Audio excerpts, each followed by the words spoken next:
എന്താടാ സൂര്യൻ ഉദിച്ചത് നീ അറിഞ്ഞില്ലേ? അതോ നിന്റെ വീടിന് മാത്രം ഇന്ന് ഗ്രഹണം വല്ലതുണ്ടോ? നീ ഒരു ലൈറ്റ് വെറുതെ ഇടുമ്പോൾ ട്രാൻസ്ഫോർമറിൽ വെറുതെ ചൂട് കൂടുകയാണ്. മര്യാദയ്ക്ക് ഓഫ് ചെയ്യണ്ട. പൊന്നു മെസ്സി ചേട്ടാ, ഈ ഒരു തുണി നനയ്ക്കാൻ ഇത്രയും വലിയ മോട്ടോർ കറക്കണോ? ഒരു തുണിയായാലും 10 തുണിയായാലും ഞാൻ എടുക്കുന്ന അധ്വാനം ഒന്നാണ്. തുണി നിറച്ചിട്ടാ നിനക്ക് ലാഭിക്കാം. ആന്റി, ഈ സന്ധ്യാസമയത്ത് തന്നെ ഇത് വേണമായിരുന്നോ? ഇത് പകലാക്കിക്കൂടെ? വൈകുന്നേരം 6 മുതൽ 10 വരെയാണ് ഗ്രിഡ് ശ്വാസം മുട്ടുന്ന സമയം. ഈ സമയത്ത് ഹീറ്റിംഗ് എലമെന്റ് ഉള്ള സാധനങ്ങൾ ഉപയോഗിച്ച് 100% ആയില്ലടാ. ഇനി 200 ആക്കാനാണോ നിന്റെ ഭാവം? ബാറ്ററി നിറഞ്ഞാൽ ഈ അഡാപ്റ്റർ കറണ്ട് വലിച്ച് ചൂടായിക്കൊണ്ടിരിക്കും. ഇതിനെയാണ് ലീക്കേജ് കറണ്ട് എന്ന് പറയുന്നത്. ടാങ്ക് നിറഞ്ഞ കണ്ടില്ലേ? ഓടിപ്പോയി ഓഫ് ചെയ്യ്. വെള്ളം മാത്രമല്ലടാ പോകുന്നത്, നിന്റെ വീട്ടിലെ പണമാണ് ഈ ഒലിച്ചു പോകുന്നത്. ഒരു മോട്ടോർ വലിക്കുന്ന അത്രയും കറണ്ട് വേറെ ഒന്നിനും ആരുമില്ലല്ലോ.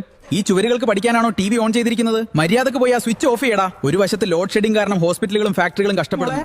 അതിനകത്ത് സ്വർണം വല്ലതും വെച്ചിട്ടുണ്ടോ? ഇടയ്ക്കിടയ്ക്ക് ഇങ്ങനെ തുറന്നു നോക്കാൻ. നീ ഇങ്ങനെ ഇടയ്ക്കിടെ തുറക്കുമ്പോ അകത്തെ തണുത്ത വായു പുറത്തു പോവുകയും പുറത്തെ ചൂടുവായു അകത്ത് കയറുകയും. നിനക്ക് മഞ്ഞുമലയിൽ ഉറങ്ങണമെങ്കിൽ അന്റാർട്ടിക്കയിലോട്ട് വിട്ടോ. പുറത്ത് 35 ഡിഗ്രി ചൂടുള്ളപ്പോൾ നീ അകത്ത് 16 ഡിഗ്രി വെച്ചാൽ ഈ മെഷീൻ നിർത്താതെ ഓടേണ്ടി വരും. 24 ഡിഗ്രിയിൽ വെച്ചാൽ നിനക്ക് ഗ്യാസ് തീർന്നോ? അതോ ഒരു കപ്പ് ചായ ഉണ്ടാക്കാൻ 2000 വാട്ട് തന്നെ വേണോ? ലാഭിക്കാൻ പഠിക്കും. വൈദ്യുതി ഉപയോഗിച്ച് ചൂടുണ്ടാക്കുന്നത് ഏറ്റവും ചെലവേറിയ പരിപാടിയാണ്. അപ്പൊ കൂട്ടുകാരെ, ഈ കാര്യങ്ങൾ ശ്രദ്ധിക്കുമല്ലോ. മുറിയിൽ നിന്ന് ഇറങ്ങുമ്പോൾ ലൈറ്റും ഫാനും ഓഫ് ചെയ്യുന്നത് ശീലമാക്കുക. സാധാരണ ബൾബുകൾ മാറ്റി LED ബൾബുകൾ ഉപയോഗിക്കുക. AC എപ്പോഴും 24 ഡിഗ്രി സെസിയിൽ ഇടുക. ഇത് വൈദ്യുതി ലാഭിക്കാൻ സഹായിക്കും.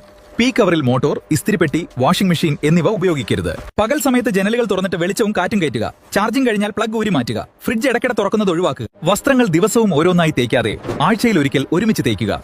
ഉപകരണങ്ങൾ, AC ഫിൽട്ടർ, ഫ്രിഡ്ജ് കോയിൽ കൃത്യമായി വൃത്തിയാക്കി വെക്കുക.